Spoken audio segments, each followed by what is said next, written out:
Nagtataka ka rin ba kung ano ang pinagpipilahan ng mga tao na to? Tingnan nyo, sobrang daming tao na pumipila dito. Kaya tara, samahan nyo ako para tuklasin kung ano ang pinagpipilahan nila dito.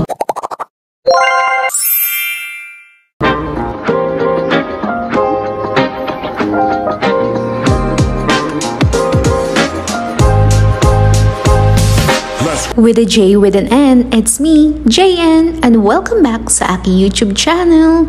Yes, nagbabalik po tayo sa pagbablog, guys.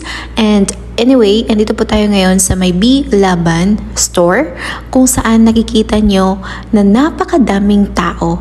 At naintriga talaga ako dito kasi sobrang trending ito sa TikTok. Kaya tignan natin kung ano bang meron dito at bakit ito pinagpipilahan. Located pala ito sa may Tahaliya Street sa Sulaymaniyah, Riyadh City.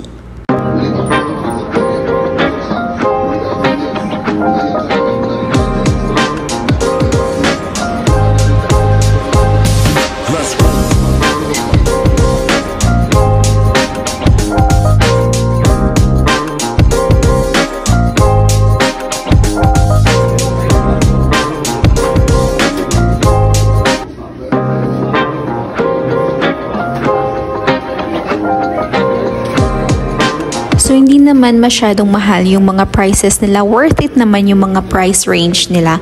Merong 15, merong 17, merong 20, depende, 80, ganon, depende sa combo mo.